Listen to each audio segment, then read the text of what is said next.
Content Catchup. Friends and enemies, welcome back.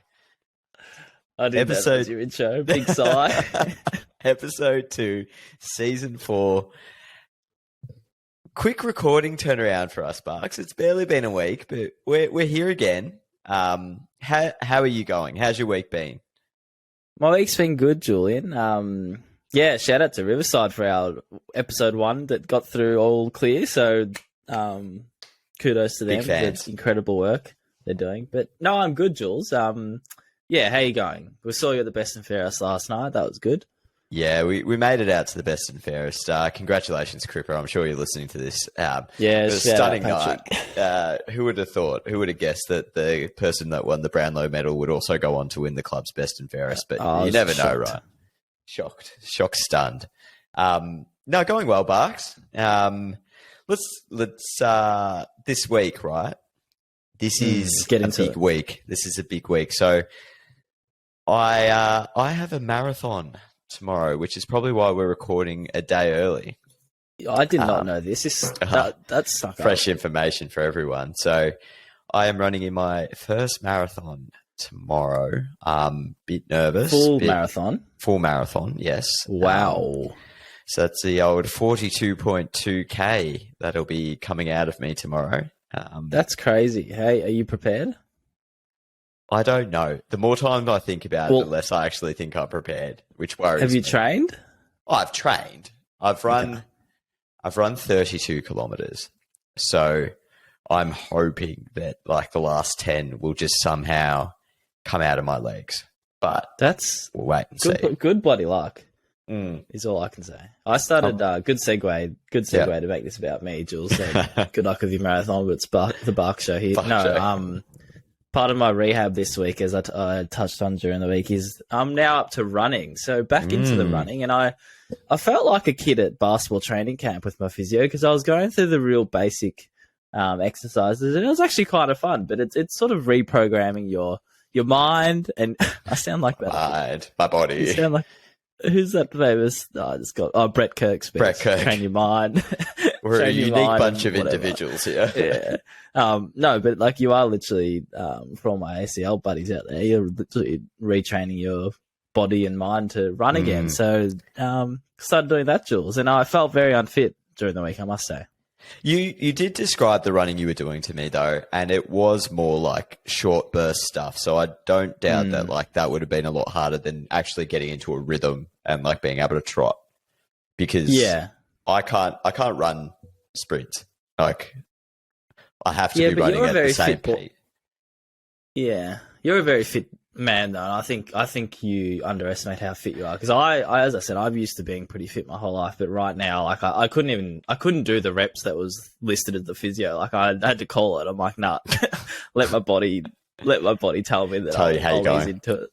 Yeah, but that's also the fact that you're coming back from not having run for a significant amount of time. Of course, you're going to blow up. But anyway, good on you, Barks. But back to me. The other thing that I'm prepping for. Make it about ourselves back and forth. I am going to England next week. This is the borderline egg that I want to throw you because the effort we went to, and we were both excited to start season 4, and then Jules just casually drops after coming back from America. He's like, "Oh yeah, by the way, I'm going to London for 10 days, so that's good." Are you going to record over there though? Nah, probably not. I don't know. We'll see how we go. Hey, you told me last week offline that we were going to record over there. We're going to have a London episode. We could have a London episode, but heading over to pay my respects to the Queen. Absolutely not. No, heading over for another wedding, Barks, and it was a last minute decision that I may have like only really committed to while I was at the other wedding. But I'm looking forward to it. You're a better person than me because I would not go overseas for a wedding unless it was like my brother or your own parent.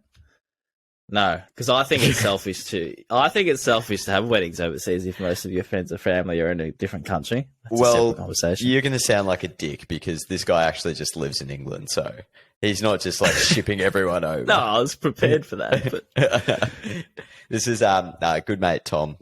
Shout out Tom if you're listening. Shouts Tom. Congratulations. We'll see you in a couple of days, hopefully. But I finally booked some accommodation. I finally booked a car. I'm actually flying at the moment. It's going well. I've only got to book one more spot to stay in. How do you have money left? I don't. I don't. Well, I also don't buy my lunch every day like someone, money bags.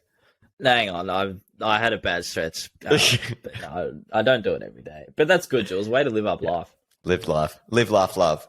What else is going on this week? Well, hold on. I haven't finished yet. I was just going to ask if anyone's got any contacts to anyone in England within the sports digi space. Like, I know we've got a very small audience base, but chances are someone might know someone. Can you slide into our DMs or my DMs? Love that. So they just let me know. Yeah. Trying to meet up with anyone that might be interested. Chat, share a pint, all those things, etc., etc. Going to a soccer game, so I'll let you know how that pans out. Sorry? Soccer. You're going to come back with an accent? I'm going to come back part of a soccer hooligan group, I reckon. I could say that. Yeah, I could say that from you. No, that's exciting, Jules, and I don't want to say to the listeners that we're going to miss an episode because I think I'm going to convince you to bring your mic and give it a red-hot crack. Hey! That's the dogs. Enough about me, Barks. I want to bring the attention back to you because I believe you and Elise may have celebrated. Hang on, let me sort this out. Sorry. Boo. 1 second. No. Friends and enemies, if you're listening, this is sensational. Barks has left the building to go and tell his dogs off. Did you break Sorry it up? About that, everyone. Yeah, I had to sort them out. Sometimes I wish they could understand English. Anyway, back to what we were discussing. I think you were saying we need to pause from all the us talk because there was a significant milestone for you and your much better half, at least this week, wasn't there, Barks? Yeah, huge 9-year anniversary during the week, and that sounds like a shitload time because it is, but feels like 9 months, Jules, because that's how in love I am. You're all loved up, aren't you? Let's see if this works. I'm going to try and cue up a sound here. Is it going to work? Last time. It might work this time. Hold on. Nah, it's not working. We've got no hope to figure that out. What was it? It was Wedding cheering. bells? No, it's cheering. Okay. I was going for the real big cheer, but it doesn't look like it's working. Anyway. I want you to figure this out because I want to be able to hear the sounds like a professional podcast. But yeah, happy 9 years, Elise. Thanks. What did you do? Any celebrations? Not really, no. It may have snuck up on me a few days too early, I'll be honest, Julian. For some reason, I had it in my head that it was Thursday or Friday, but it was Wednesday, so poor effort for me. Did you, how did that go down? Did you remember it in the morning? Did you get a slight reminder from Elise as to you may have forgotten something significant? I walked out in the morning and there's a card on the bench, and then I said, "What? Is it the 28th today or something?" And then Elise's like, "Yeah, but don't worry, it's just a card." And then, but we've never. I'll be honest, like we're both pretty big on. I mean, anniversary is probably a bit different, but like the Valentine's Day stuff, like it's never been something. I think you should just do it when you're not prompted to. But I'll give myself a whack because the anniversary is different. So I'm not trying to talk myself out of that. I feel like this is early egg of the week for you. You should you should have that set in your calendar. I've gone to throw back at you when we get to that segment, so I'll egg you back. But that's fine. I think you should. You're a very organised man, and I'm very surprised you don't have it in your calendar. Maybe just chuck it in next year. Put it in Todoist. I'll put everything else in Todoist. What else has been happening, Marks? Anything? Oh, I think you had something you wanted to raise about the best and fairest. I don't think our best and fairest, but just best and fairest in general. Best and fairest in general. So last night, as we touched on, we had our club best and fairest, and congratulations to the events team for putting on a stunning event. But by God, they have got to be one of the most boring things we have to do as like content producers. Am I wrong in saying that? No, I'm not going to disagree with you. I think we're probably so used to being in that position though that we probably take it a bit for granted. Yeah. And considering we're working as well, like I think if you went to one of those for the first time, you'd think it'd be pretty cool. But I do agree, like it's, I don't know. I don't know if there's some way you can change it up to be a bit more entertaining. But look, I still enjoyed it. But you're right, it did drag on a bit.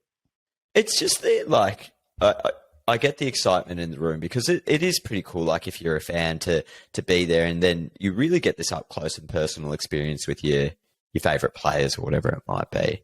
But just to sit there for 3 hours and like listen to vote count, like, oh.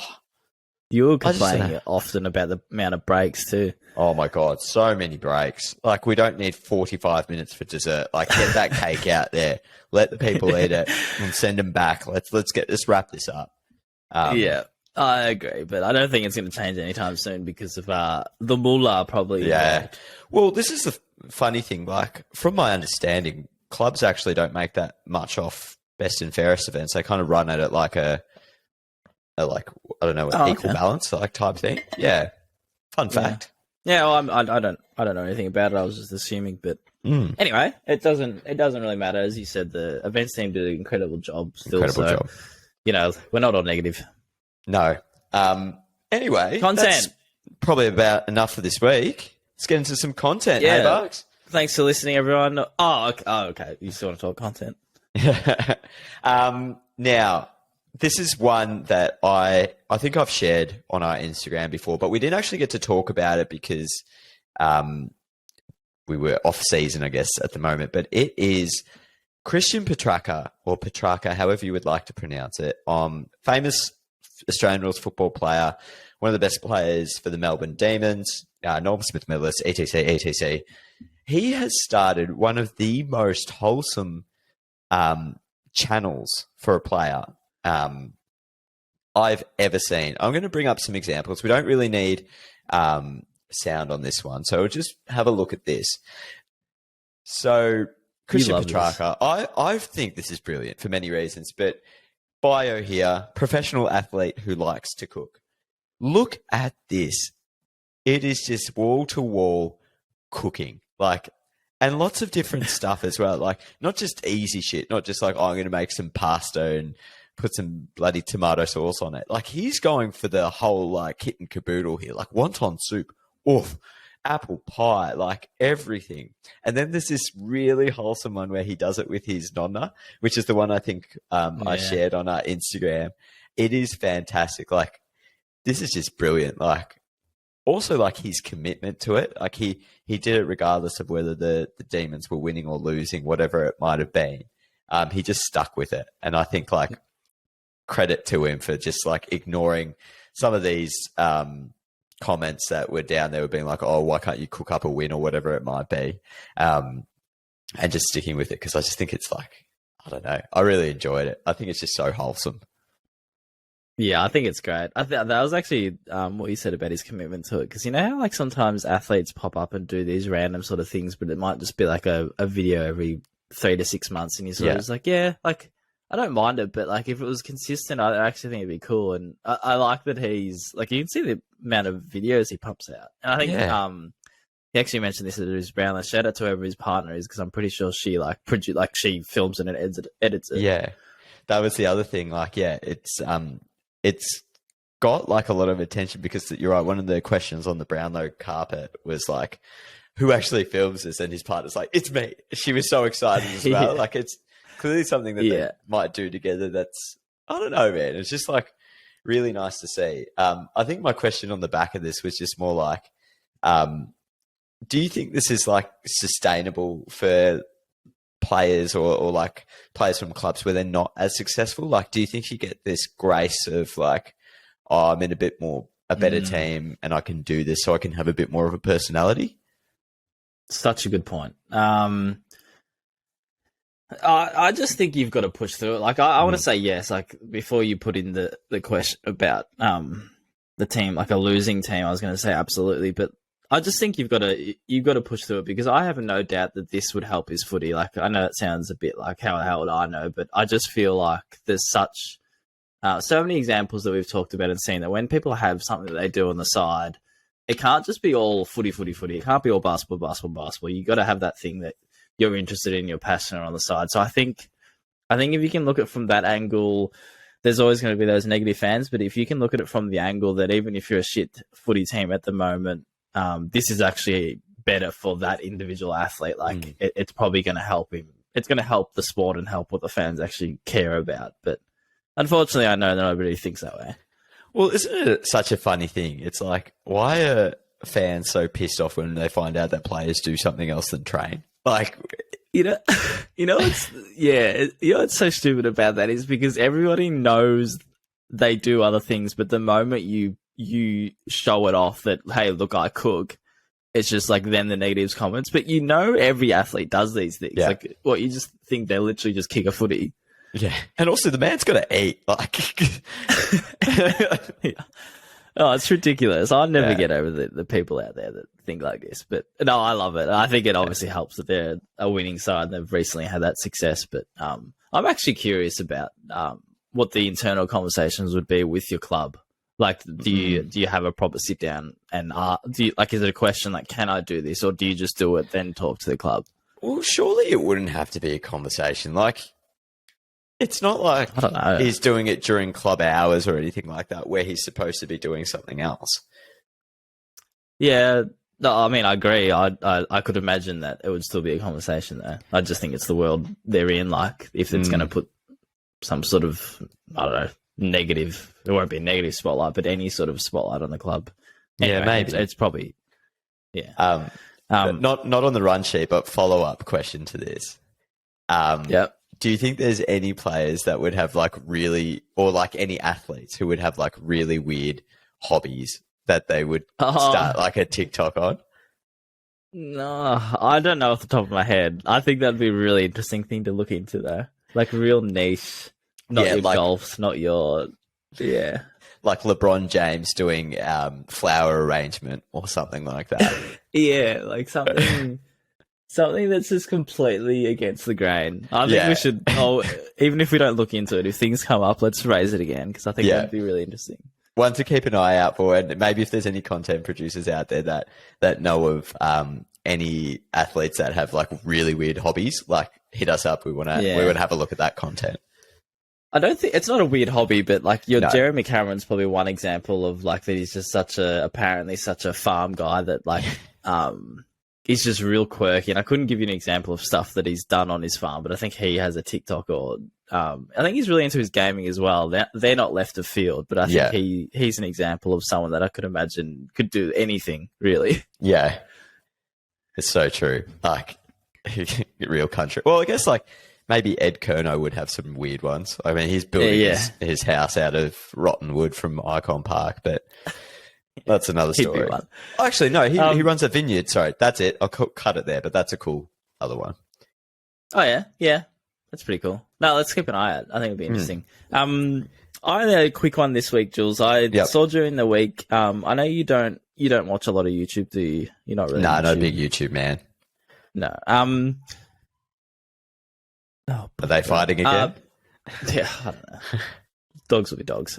During the week, I saw, so Mr. Beast is his name. He's one of the biggest YouTubers that I know. I don't really follow him that much closely, but I sort of just have gone through his videos because he's so successful. He gets an outrageous amount of views and sort of money from it, I think. Like, that's his whole career. But during the week, I saw a video snippet from a podcast he was on that he spends around $5,000 to $10,000 for 3 thumbnails to be created for him to choose. So have you ever, like, you've obviously heard people say that the most important thing about a YouTube video is the thumbnail. Yeah. But that really just clarifies that this is one of the most successful YouTubers out there, and that amount of ridiculous money that you'd spend on a graphic. And you go to his YouTube, like, we can scroll and I can put up on the YouTube version. I've just opened up his YouTube. So we're talking about like these ones kind of here. That second one, Extreme Hide and Seek, was actually the one that he was talking about. So one of those 3 thumbnails was he paid like a graphic artist to? And I don't even like, you look at them like they're obviously very appealing, but I don't know. I don't want to diss the work, but they don't look like that sort of money. Yeah. Like they don't look like that should cost them. Yeah, I don't know. Like, Probably is this the case of like you've got too much money to spend? Probably. I think he like literally like he's a millionaire. Like I don't know if billionaire would push it. Probably does, but as I said, I don't actually watch it consistently. But it's just bloody impressive. Like I admire the people that can like nail their craft like this. Well, yeah. I mean, I suppose also, sorry to just jump in, he's got 40 million views on this one video. So even if he is spending 5 to 10K on 3 graphics, like he's probably paid it off by the time this video is done. Yeah. But the reason I wanted to bring it up was because I sort of wanted to take that into Clubland a bit, and I wanted to get your thoughts on what if a club went full clickbait with their content? Like, so what if you got your graphic designers to get this outrageous thumbnail for every single video you did? Do you think that would make a difference in views? Like, I'm talking if you made your interview not just a screenshot of a talking head. If you went to this awesome, outrageous sort of graphic, like wallpaper for every interview, and you put it in their face like clickbait, do you think that would realistically help get people to watch the videos? That's a very interesting question. I That's don't a time resource thing, but like, yeah, I don't know. Well, there's obviously like pretty there's clickbaity titles in media and like the articles that we write. Like when you, for example, like when you write an injury report and you share it out and you want people to actually go in and see it, you don't list who's like in the injury update in the first like line that you write it in, like, or how you share it. Like it's kind of like hidden in there, and you might use a thumbnail that's like, I don't know, Patrick Cripps is in the thumbnail, but no reference to him in the text, and then people will click and be like, who like, what's happened? Like, what's happened to him? Yeah, that's the type of stuff I'm talking about. Like, if you, I don't think you could do it, but I was just imagining, like, what if you actually went, like, you treated like a YouTuber, you treated your club content like a YouTube channel. Yeah, that's an interesting idea. It might, yeah, I don't know. It's like, how much time do you actually spend selling a video to actually get people to watch the video is sort of my point. Like, the YouTube, that Mr. Beast guy, so no doubt his videos, they're so good. Like, his videos are great, but he's obviously really nailed in that I need to get people to hook into what I do, and that thumbnail is what I'm prepared to go almost like maybe more time put into the thumbnail than a video. It's just an interesting thought. I was also thinking, like, with Mr. Beast and stuff like that, he's obviously competing against other similar YouTubers or channels that, like, might do the same type of video. You know what I mean? Like, so if he has a really good thumbnail that, you know, does change a person's like, oh, this video looks way better than this one. Of course, like, it's worth the investment. But maybe for, like, AFL, you're only, or sport in general, you're only really, like, not really competing with other clubs for views. If that, does that make, like, well, it's not like, sorry. No, well, because you're the only one you can use in interviews or an injury update. Like, you're the only one with that news that's going out with that. Yeah. Like, you can have a rival, someone who also got the interview. I more mean, like, if you've got someone like me who I don't go to my favorite NBA team's websites to click on website videos, but if you made this outrageous looking thumbnail that really like hooks you in, like, oh shit, there's actually something to watch here. Like, I could be missing out if I don't. I actually think that would work. Well, I think that's probably like a good example of like what ESPN and Fox Sports do. Like, they go out with way different thumbnails and like headlines to what a club would, because they're probably more directly competing with the club and the league than what the clubs are competing internally. So maybe there is a case for it, because if you want to take views back from other sports broadcasters, you probably should. Like, I agree. I actually think there's a bit of perceived, it's almost like misleading perception that when you're talking about Mr. Beast competing against something, you just say him and a competitor put out a video on the similar topic, and someone random, some big company wanted to find out how he painted this card, whatever, and there's two sort of similar videos. If you've got this outrageous looking thumbnail, it's almost like leading you that that's going to be the better video. Like that's the video you're going to watch and reference down the track because it's got such a beautiful looking cover, essentially. Yeah. It's like there's like all this theory, and it's probably getting too far out about CD or record covers and book covers and like all the time that gets spent designing them to grab people's attention, and it all comes down to like, well, who are you actually trying to talk to? What's going to be most eye-catching about it? Are they going to be like, do they need a minimalist kind of cover to like really show the class of the whatever you're buying, or is it like, does it need to be busy and eclectic to get their attention? Like, there's a lot of science against it, so I guess it does apply to stuff like this. It's just a more fluid thing because you can try things so easily. Yeah, I really like that CD example. Like, I think there'd probably be cases that a cover of a CD would bomb out on sales if it wasn't done correctly. Like, there'd be plenty of those things. But anyway, I think it's an interesting conversation. Thank you for joining me on that conversation, Jules. No, I'm happy to.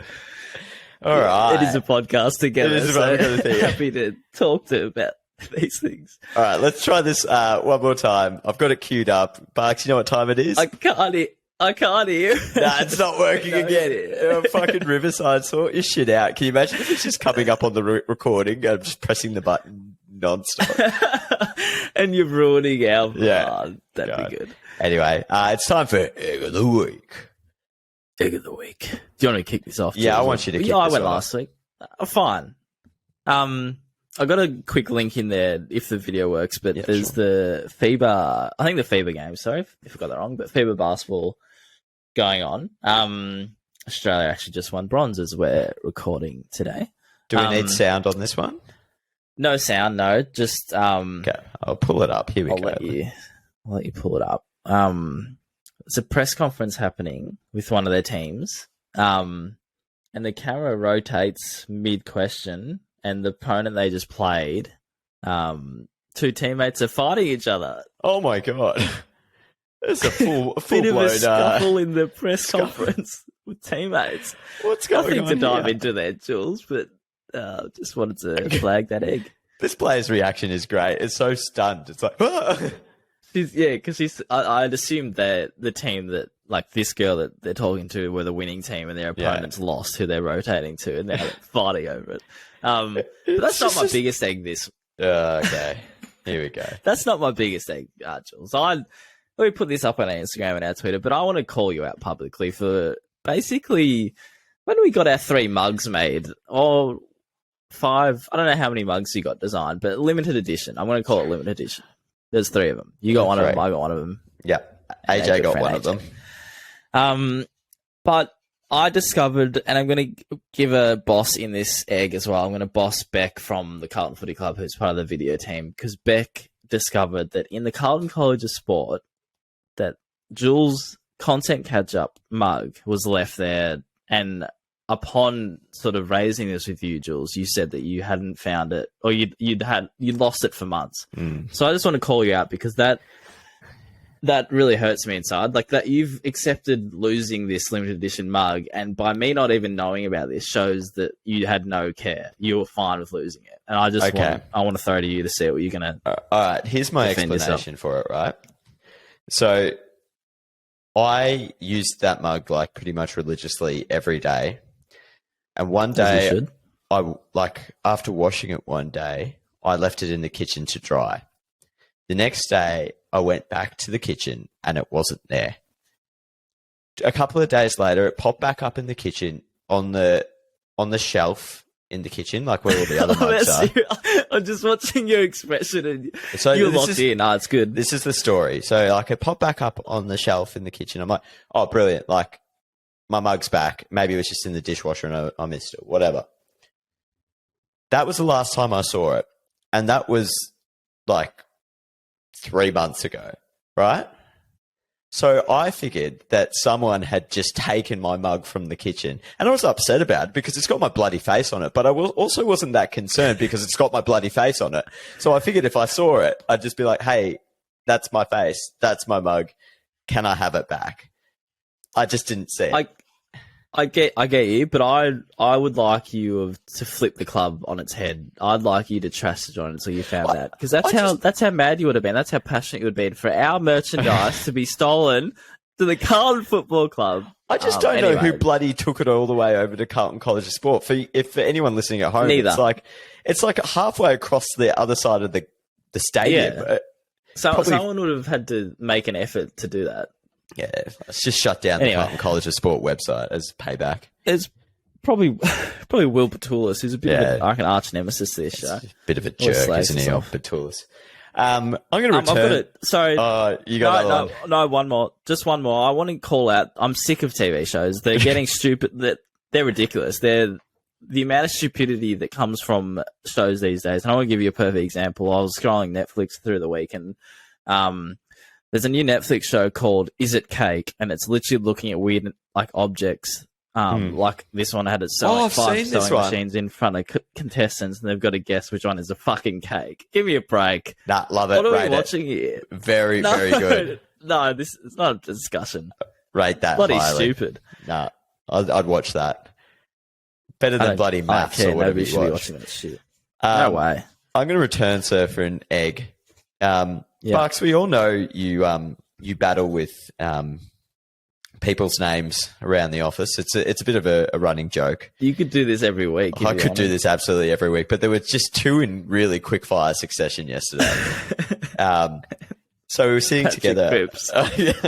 We were sitting together, and an email came through, an internal email from our HR department, and it had, if you've got any interest in this, please reach out to so-and-so, or HR manager named Caroline. Barks turns to me and he's like, who's Caroline?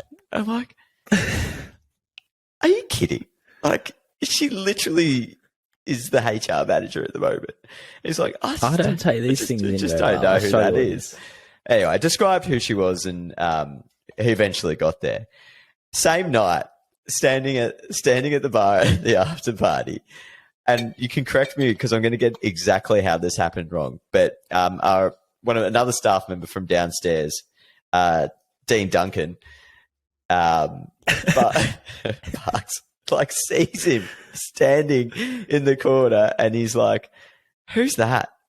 And I'm like, I said, why does that guy look so familiar? Oh, then why does that guy look so familiar? Sorry. I'm like, because it's Dean Duncan and you've bloody filmed an interview with him before as well. It's so stupid about that comment. It's an all Carlton after party that only people from Carlton can come in, and I've gone, why does he look so familiar? Well, probably because he's probably from the workplace that you So, yeah. Anyway, we're making good progress because Barks has actually found our staff directory. So I think he's studying it now religiously. Jules has helped on him. Every time Jules can, he wants to refer me to the org chart. And I actually discovered where it lives. It's one of my my flexes. Every time Barks is pissing me off, I just go, it is. Don't make me tap the org chart. Or pull out the org chart. Got nothing to do with the talking about. Anyway, that's enough of that. Is that all you've got? Yeah, that's all I got. All right, let's move on to bosses. Let's flip the switch. Bit of positivity. I've already given mine, basically, but I'm going to just reiterate Beck for finding the loss. Thanks, Beck. I do appreciate that. I appreciate it, too. I also promised you'd get a shout-out on the pod, so I'm just doing my due diligence there. On your Beck. Quick one on the FIBA basketball. So the Aussie Opals won bronze today, and I wanted to just acknowledge how cool it is. Lauren Jackson, 41-year-old. I think everyone knows that her return to the sport has been pretty incredible considering her age and how long she's been out of professional basketball. But she dropped 30 points in her final ever international game. So just wanted to touch on that. Huge. Congratulations, Lojo. Lojo. That's what they call her. Make it happen. I don't know. That's what I call her. So her mates call her. Yeah. Mine is a little bit more silly. And this will require sound, so I'll overlay this on the audio since we haven't quite worked this out with Riverside. But Bucks, I don't know if you've seen Livers. Because I saw you like it. Oh my god, it is hilarious. It's dry. Just his post-season form and award season is just brilliant. So this again, it's really player personalities that are starting to shine through a little bit more. And this guy's a bit of a rogue unit. If you don't follow AFL, he's got like Simpsons tattoos all over his arms, and like I think he's got a Kit Kat tattooed somewhere as well. Does it? Yeah, no, it doesn't surprise me. I won't play the speech, but this one was one of my favorite. He wins a medal, and he walks up to the he walks up to the microphone, and it's got captions, so you'll be able to read along. But here we go. Now, I meant a few words. Any questions? that was a bit that got me. Like, I think in the video I saw, I think he comes up and he jokes around which mic to speak into. Yeah. And then it's just like awkward silence. He doesn't do anything. And then he's just like, so, any questions? Yeah, it's brilliant. It's just like, I wish he had gone on to just not say anything else and just walked off stage. Just walk off. Because, like, how much have you actually got to say at this point? I know. Yeah, it's all a bit of the same, isn't it? That's my boss of the week. Thanks, Libba, for the entertainment. No, great fun. Now we're on to the last. That's it for boss. That's it for boss. Now we're on to the last segment, which Sparks' dad, shout out to him, has gone and named the content-roversy. Content-roversy. Yeah, controversy. Trying to play on words there, but it's content-roversial call. It's anyway. We're not going with it because it's a bit too difficult. But I think it's the word controversial or controversy should be in the title. Yeah, we're still waiting to name it, but we're still. And Jules, if anyone missed it, it's basically making a controversial statement that the aim is that we're going to fight about it. You don't have one this week, do you? I don't have one, but I'm ready to fight. Okay. What do you got? Good. I am too. So, my controversial statement. The majority of phone videos for Instagram stories are boring. I think we over-prioritize it. This is hard. This is hard because I disagree with you on so many levels in this, but I also agree with you on some. Go, ding, ding. Well, go through it. This is the point of it. Well, it's not pointless, and if you think that, you're a bloody idiot, because... Hang on. Keyword, majority, I said. Okay, well, still... Because I think we over-prioritize it for the majority. This doesn't mean there's not good shit in there. No, disagree. I think we need to prioritize it more because it's way more valuable than the actual bloody feed, because the feed is cooked and you don't ever get anything in live real time anyway. That's point one. Point two is like prioritize it with better shit. That's the story. Yeah. I think the best phone vision should get posted as a reel anyway, because that's the stuff that goes off. But I do acknowledge your point that you're saying that's not recent enough, or that doesn't pop up in the time it should.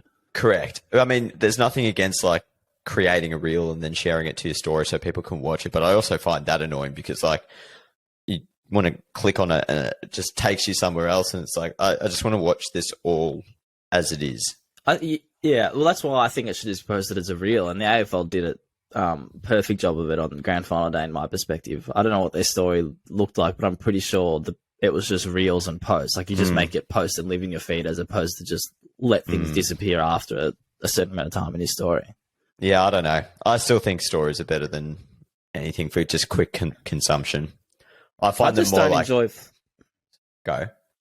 No, I just don't enjoy flicking through the majority of the team's content of game day. Like, if I see one more shot of like an oval or like a basketball court that says calm before the storm in fancy text, like, buddy, get rid of that shit. What do we like? I think we just sort of stuck of what we do in the industry is like standard practice. So we just do it, but we don't actually think about what we're doing. Well, that's probably the same argument we could have with like what we spoke about last week in the graphic designers using the same like blurry perspective, fast moving objects, big character up the front, stepping on something style. Like, it's just, you hit a point and you're like, okay, what the fuck's next? But like, I think we need to work that out. And I don't have the answer. You definitely don't. I think I'd just rather put the effort into, rather than seeing one person from each team going around with a phone prioritizing that vision of phone vision. I think it'd be better put off if that person had a camera and was prioritizing photography. Like for me personally, I think, and then you put up the really nice photos on your story. Like for me personally, that's what I'd rather consume. But like if a picture tells, what was just the saying? A picture tells 1,000 words or something, or speaks 1,000 words, then what does the video speak? So this is my 25 point. frames per second. That's what it does. Yeah, you want to add it up? Yeah, got it. This is my point. The majority of what I see are just not worthwhile. That's not saying that there's not stuff out there that isn't great access. Like, there are still teams and clubs that do a really good job and individuals that do a really good job. But I'm just saying, I'm sick of seeing like 20 little lines and half of them are just generic phone vision of someone training, or there's no point to it. It's like, look, there's someone out there kicking footy. Cool. Well, I think that's just because, like, funnily enough, like the same thing happens every week. That's the hard thing, isn't it? Yeah, but I don't know. I just think it's. I don't want to say it's lazy, but it's just like I just tapped through that shit. I'm like, no. Well, I've got like side note to that, and we don't have to keep going on this, but it's like, do we just think that because we see it every week, so we're like sick of it, and we see it like 3 times a week, like we see fucking oval every day, or we see so-and-so doing a kick or a handball, and we're like, oh god, this again, or this player doing boxing beforehand. Like, I'm all for it. I think like we need to change it up, like either from a perspective point of view, like do we use GoPros more to like, you know, you're like the person holding up the boxing bag and getting hit, or you're receiving the kick, or whatever it might be. Is that the content that goes in the story is like, and then can be a reel as well? Like, there's no saying you can't do both, but don't take that idea. I want to do that. To be clear, this wasn't me a reflection on Carlton. I'm not just talking our club. Speaking of GoPro, I saw this really cool video, just completely off track, of someone GoPro on the chest of a basketball player, but then you saw all the actions of them dribbling. Like you saw the ball. It must have been this weird, different GoPro, but then you saw all the action of how they actually shoot. It was really cool. Really cool perspective. There's this cool one called like a 360 cam that you can wear as like a pendant. Maybe it was that actually. Might have been that one. But anyway, now we're talking tech, and that's not what this show's about. No, that was controversial, or whatever. I don't know what to call it. Content-ROVERSIAL. That's been content-ROVERSIAL. I reckon it's got something in it. Rolls off the tongue. It's smooth. Let's wrap this up. All right, Julian. That's it. That's it for another episode. Episode 2, Season 4. Thank you, friends and enemies, for tuning in. We do appreciate it. And give us feedback on the first 2 episodes of the season. We'd love to hear from you. And check us out on YouTube. All the usual shit. Thanks for listening. Goodbye. Jules, got anything? Nah, just holler at your boy if you're in London. Oh, yeah, London. Yeah, any London content creators out there, shout out. London, baby. Jules meet someone. Yeah. Enjoyed London. And we'll hopefully see you next week. Jules will be on the road. Yeah, we'll see how we go, hey? Yeah, probably won't happen. Yeah. All right. Thanks, everyone. Bye. Bye.